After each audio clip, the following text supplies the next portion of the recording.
Assalamualaikum warahmatullahi wabarakatuh. Selamat sore untuk Ibu Ati dan teman-teman semua. Sebelumnya terima kasih atas kesempatannya untuk mempresentasikan hasil observasi dari kelompok kami.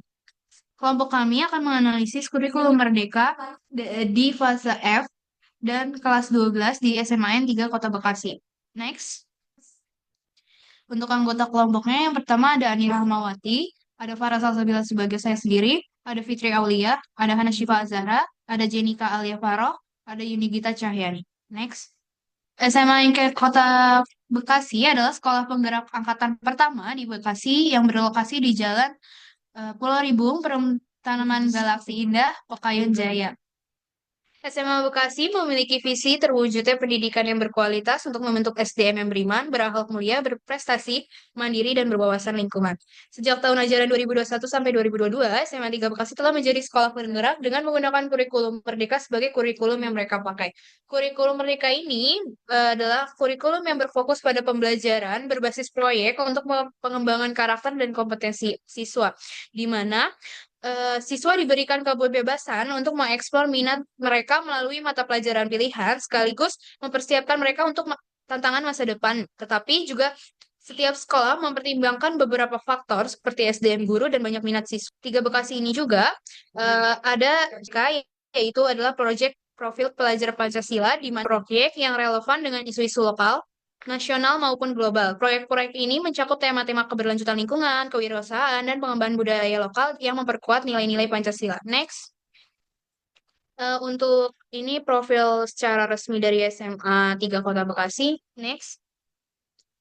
Yang pertama ada struktur kurikulum. Menurut sekolah, struktur kurikulum di SMA yang 3 Kota Bekasi mencakup total jam pelajaran per tahun, itu berisi dari intrakurikuler dan proyek P5, serta CP, TP, dan ATP. Untuk CP, TP, dan ATP-nya akan dijelaskan dengan rekan saya yang lain. Yang pertama, alokasi waktu intrakurikuler di SMA yang 3 Kota Bekasi. Untuk mata pelajaran ekonomi kelas 12 dalam satu tahun itu adalah 126 jam mata pelajaran. Dengan satu kali pertemuannya itu 5 jam pelajaran dan 1 jam pelajarannya selama 45 menit. Untuk alokasi waktu proyek penguatan profil Pancasila di SMAN 3 Kota Bekasi itu sekitar 176 jam pelajaran per tahun dan dalam satu minggu biasanya SMN 3 Kota Bekasi akan mengambil 2 sampai 3 hari untuk difokuskan sebagai hari project atau pekan project. Dan untuk satu harinya atau satu pertemuannya itu 5 jam pelajaran untuk project. Dan di SMN 3 Kota Bekasi ini project dilakukan 7 kali project selama 3 tahun. Di kelas 10 3 project, di kelas 11 2 project, dan di kelas 12 2 project. Untuk temanya sesuai dengan apa yang ditetapkan oleh aturan pemerintah. Dan untuk jumlah jam pelajaran mata pelajaran umum plus pilihan dan muatan lokal itu totalnya sekitar 1.440 jam per tahun untuk kelas 10 sampai kelas 12. Untuk materi selanjutnya akan dijelaskan oleh teman saya. Yang pertama adalah kompetensi awal. Pada modul ajarnya dirancang untuk kompetensi awal dari setiap bab adalah peserta didik diharapkan mampu memahami dan menganalisis berbagai konsep dan peran dari setiap bab yang dipelajarinya, yaitu konsep dari pertumbuhan dan pembangunan ekonomi, ekonomi internasional, APBN dan APBD, dan akuntansi dasar dan mampu mengimplementasikan apa yang mereka pelajari di kehidupan nyata. Yang kedua adalah sarana dan prasarana. Untuk pembelajaran ekonomi, sarana dan prasarana yang digunakan oleh pendidik adalah komputer atau laptop atau smartphone, jaringan internet, papan tulis, LCD atau proyektor, dan karton.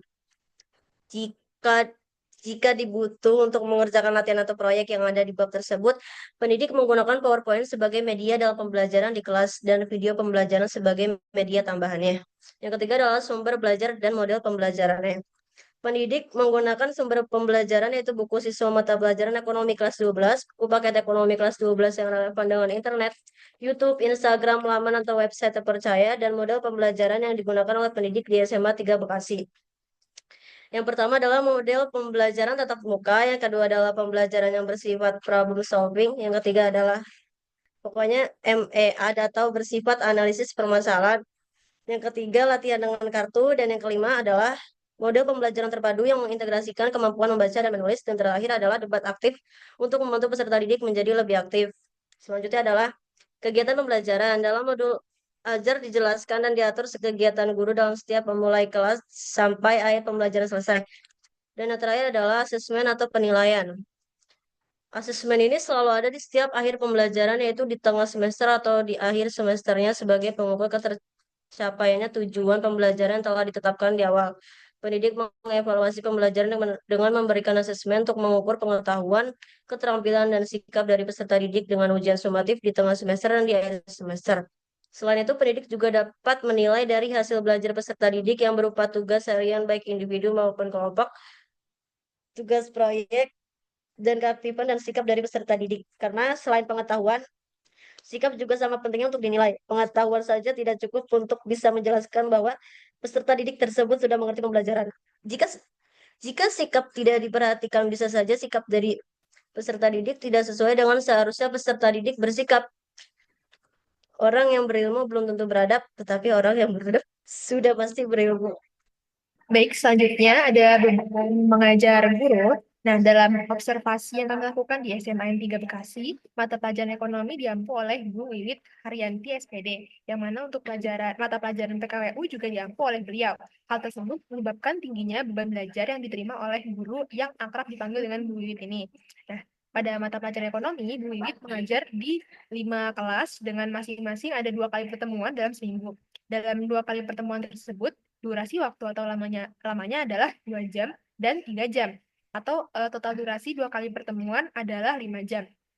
Artinya dalam seminggu beban belajar Bu Wiwit adalah sebesar 25 jam di mata pelajaran ekonomi.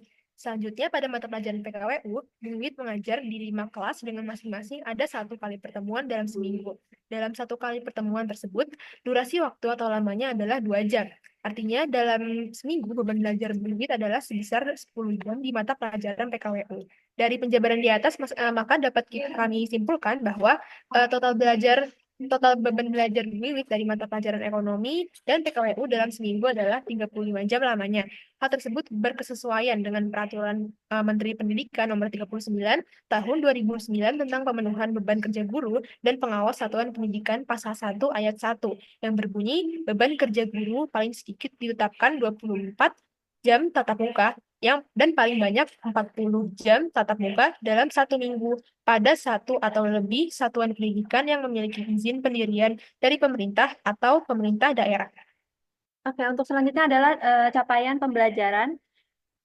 Bentuk pencapaian pembelajaran siswa dapat berupa pengetahuan, sikap, dan keterampilan. Hasil belajar dapat berfungsi sebagai pedoman perubahan perilaku siswa sesuai dengan capaian kompetensi dasar dan materi yang dipelajari. Hasil belajar sejalan dengan tujuan pembelajaran yang telah guru rencanakan sesuai dengan Permendikbud nomor 66 tahun 2013 menyatakan bahwa hasil penilaian pendidikan haruslah distandarisasikan tak terkecuali instrumen penilaian hasil belajar. Bentuk penilaian hasil belajar berupa penilaian diri, penilaian autentik, ulangan tengah semester, dan yang lainnya. Untuk pencapaian di sekolah, di kelas 2 pikir kritis dan kreatif dalam mencari solusi dari permasalahan. Gabungan dari kompetensi akademik, keterampilan, dan karakter yang kokoh menghasilkan peserta didik yang berdaya saing, inovatif, dan berkontribusi pada masyarakat. Pencapaian ini mencakup penguasaan konsep yang kompleks, kemampuan analitis, dan keterampilan penelitian, serta dan kemandirian. Selain itu, peserta didik juga siap memasuki dunia kerja dengan keterampilan komunikasi efektif, kerjasama, dan pemecahan masalah, serta memiliki kesadaran sosial dan lingkungan yang kuat sehingga mampu berkontribusi pada pembangunan bangsa menghadapi tantangan global dengan percaya diri. Oke, selanjutnya itu ada tujuan pembelajaran di SMA N 3 Bekasi di mata pelajaran ekonomi. Jadi di pelajaran ekonomi ini ada 4 modul ajar dan di setiap modul ajar mempunyai tujuan pembelajarannya sendiri yang disesuaikan untuk mencapai capaian pembelajaran yang diharapkan. Nah, pada bab 1, peserta didik diharapkan mampu memahami dan menjelaskan konsep pertumbuhan dan pembangunan, menganalisis berbagai fenomena proses ekonomi hingga hasil kegiatan-kegiatan tersebut. Tujuan pembelajaran dari bab ini sudah sesuai dengan capaian pembelajaran, seperti memahami berbagai konsep dasar ekonomi, pertumbuhan ekonomi serta kaitannya mengatasinya, konsep uang dan peredaran uang serta kaitannya dengan inflasi dan kebijakan moneter. Lalu di bab 2 itu ada peserta didik diharapkan mampu memahami konsep mengenai kegiatan ekonomi internasional dan dampaknya, menyajikan hasil analisis atau penelitian sederhana permasalahan dalam kegiatan ekonomi internasional. Tujuan pembelajaran dari bab ini sudah sesuai dengan capaian pembelajaran seperti konsep 3, peserta didik diharapkan mampu memahami berbagai konsep mengenai APBN, APBD, dan perpajakan, dan menyajikan hasil analisis atau penelitian sederhana mengenai permasalahan dalam APBN, APBD, dan perpajakan. Tujuan pembelajaran dari bab ini sudah sesuai juga dengan capaian pembelajaran seperti fungsi anggaran negara dan daerah dan perpajakan. Lalu di bab 4 ada peserta didik diharapkan mampu memahami peranan akuntansi sebagai alat bantu dalam pengambilan keputusan keuangan dan ekonomi serta menyajikan hasil laporan keuangan pada salah satu badan usaha di Indonesia. Tujuan pembelajaran ini juga sudah sesuai dengan capaian pembelajaran seperti konsep akuntansi keuangan dasar dalam konteks menilai kondisi keuangan unit usaha, persamaan dasar akuntansi dan laporan keuangan. Lalu, peserta didik memahami peranan akuntansi sebagai alat bantu dalam pengambilan keputusan keuangan dan ekonomi. Dan terakhir, peserta didik memahami permasalahan ekonomi dan keuangan yang terjadi di lingkungan sekitar, serta memahami dampak dari permasalahan ekonomi dan keuangan yang sedang terjadi berdasarkan konsep yang sudah dipelajari. Baik, selanjutnya kita masuk ke alur tujuan pembelajaran atau yang disingkat ATP. Dalam 2 semester terdapat 4 bab yang akan dipelajari oleh siswa. Bab 1 yaitu pertumbuhan dan pembangunan ekonomi. Bab 2 yaitu ekonomi internasional. Bab 3 APBN dan APBD. Kemudian bab 4 yaitu akuntansi. Untuk mencapai kompetensi dari setiap bab, maka tiap bab akan dibagi menjadi 2 fokus yang kemudian akan disampaikan dalam 7 hingga 8 pertemuan. Misalnya untuk bab 1 akan ada 2 fokus, yaitu khusus untuk pertumbuhan dan khusus pembangunan ekonomi. Kemudian bab 3 antara APBN dan APBD akan dipisah dan seterusnya. Nah, jika tadi disampaikan bahwa akan ada 7 hingga 8 pertemuan, maka pertemuan pertama di setiap bab, siswa akan diarahkan agar mampu menjelaskan konsep materi yang sedang dibahas terlebih dahulu. Misalnya pada bab 1, berarti konsep pertumbuhan ekonomi, bab 2 yaitu konsep perdagangan internasional, dan seterusnya. Berlanjut ke pertemuan kedua di setiap bab, siswa akan diarahkan untuk dapat menjelaskan teori sesuai materi yang dibahas, tapi akan ada penyesuaian untuk materi yang tidak terdapat teori. Misalnya pada bab 1 akan menjelaskan teori pertumbuhan ekonomi, sementara pada bab 4 akan menjelaskan bentuk persamaan dasar akuntansi. Meski begitu, dapat dilihat bahwa pengarahan utama siswa masih sama, yaitu bersifat teori. Selanjutnya adalah pertemuan ketiga dan keempat di setiap bab, yang mana siswa akan diarahkan agar mampu menyajikan hasil analisis dari materi di awal. Misalnya pada bab 2 akan menyajikan hasil analisis dampak kebijakan perdagangan internasional, lalu pada bab 3 akan menyajikan hasil analisis pengeluaran pemerintah. Nah, kemudian untuk pertemuan 5 dan 6, siswa akan masuki fokus kedua, yang mana di setiap bab akan kembali diarahkan agar mampu menjelaskan konsep dan teori materi selanjutnya. Misalnya untuk bab 1, jika di pertemuan pertama siswa menjelaskan konsep pertumbuhan ekonomi, maka pada pertemuan kelima siswa akan menjelaskan konsep pembangunan ekonomi. Nah, terakhir untuk pertemuan ke-7 hingga ke-8, pada pertemuan ini terdapat perbedaan dari tiap bab, sesuai dengan tujuan pembelajaran masing-masing bab. Misalnya pada bab 1, siswa diarahkan agar mampu menyajikan hasil, sementara pada bab 4, sisa utama siswa masih sama, yaitu menciptakan sebuah hasil dari pembelajaran yang sudah dilakukan. Ini kita sudah mencapai materi terakhir, yaitu mengenai analisis SWOT. Jadi analisis SWOT ini tujuannya untuk memberikan gambaran tentang kondisi sekolah yang sekarang dan apa saja sih yang mempengaruhi keberhasilannya. Pertama dimulai dari strength atau kekuatan. Ada 3 poin, yaitu yang pertama, ada penguatan nilai Pancasila melalui proyek penguatan profil pelajar Pancasila atau yang kita sering sebut P5. Proyek ini nggak cuma ngasih pemahaman tentang isu lokal, nasional, dan global, tapi juga ngajarin siswa untuk menanamkan nilai-nilai Pancasila dalam kehidupan mereka. Jadi kita nggak cuma belajar teori, tapi juga langsung bisa terapkan dalam kehidupan sehari-hari. Yang kedua yaitu fleksibilitas kurikulum. Kurikulum Merdeka ini memberikan kesempatan untuk siswa agar memilih mata pelajaran yang sesuai dengan minat mereka. Jadi, kalau sudah sesuai minat, motivasi untuk belajar juga bakal lebih tinggi. Dan yang ketiga yaitu pembelajaran berbasis proyek. Dengan metode ini, siswa bisa mengembangkan keterampilan berpikir kritis, kolaborasi, dan kreativitas. Hal ini penting banget untuk menyiapkan kita dalam menghadapi masa depan yang penuh dengan tantangan dan perubahan. Selanjutnya ada weakness atau kelemahan. Nah, nggak semua hal itu sempurna. Ada juga beberapa kelemahan dalam penerapan kurikulum ini. Yang pertama, ada beban kerja guru yang tinggi. Bayangkan saja jika guru itu harus mengajar sampai 35 jam seminggu. Tentu saja mereka akan kesulitan untuk evaluasi atau mengembangkan metode pengajaran yang lebih inovatif. Lalu yang kedua ada keterbatasan SDM atau sumber daya manusia yang memadai. Nggak semua guru punya keterampilan yang cukup untuk menerapkan pembelajaran berbasis proyek atau teknologi yang ada di kurikulum Merdeka. Jadi ini bisa jadi tantangan untuk guru dan siswa. Kemudian yang ketiga yaitu ketergantungan pada infrastruktur digital. Di beberapa daerah masih banyak yang kesulitan akses internet dan teknologi. Jadi, ini bisa menyebabkan ketimpangan dalam proses belajar, terutama untuk pembelajaran yang membutuhkan teknologi. Yang ketiga yaitu opportunities atau peluang. Tapi di balik itu semua, ada juga peluang yang bisa dimanfaatin. Pertama, kerjasama dengan pihak eksternal, misalnya dengan industri atau komunitas. Hal ini bisa memberikan pengalaman belajar yang lebih luas untuk siswa, apalagi dalam proyek kewirausahaan atau penerapan nilai-nilai Pancasila. Yang kedua, dukungan dari kebijakan pendidikan. Pemerintah mendukung banget implementasi kurikulum Merdeka dengan ngasih pelatihan dan pendampingan untuk sekolah-sekolah penggerak. Jadi, hal ini bisa membuka peluang untuk terus mengembangkan kurikulum lebih lanjut.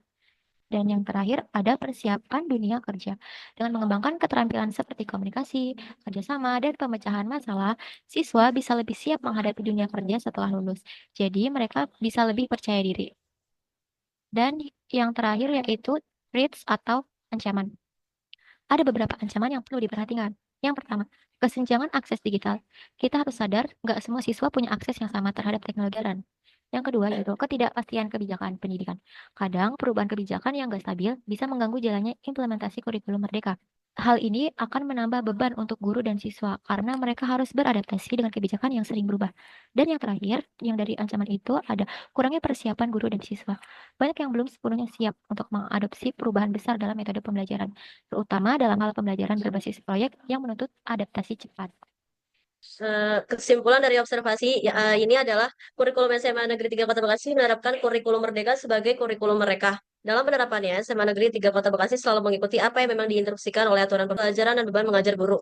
Kurikulum Merdeka memiliki kelebihan seperti fleksibilitas pembelajaran, proyek profil pelajar Pancasila untuk penguatan karakter, pendekatan diferensiasi yang inklusif, dan integrasi teknologi. Namun, kelemahan yang dihadapi meliputi rendahnya kesiapan guru, ketimbangan fasilitas, beban administratif, dan kurangnya pedoman evaluasi yang seragam. Dengan dukungan pelatihan berkelanjutan dan pemerataan fasilitas, kurikulum ini berpotensi meningkatkan kualitas pendidikan. Nah, berikut ada dokumentasi kami ketika wawancara bersama wakil kepala sekolah bidang kurikulum dan dokumentasi bersama dengan kelompok. Dan berikut ada dokumen dari sekolah yang kami foto langsung. Dan ini juga ada beberapa dokumen dari sekolah yang berbentuk file yang dikirimkan melalui WhatsApp. Ada tujuan kegiatan pembelajaran, alokasi waktu, dan banyak bab-bab materi lainnya. Dan berikut ada visualisasi laporan observasi yang kami buat. Ya, baik. Mungkin sekian presentasi dari kelompok kami. Kurang lebihnya mohon maaf. Terima kasih. Assalamualaikum warahmatullahi wabarakatuh.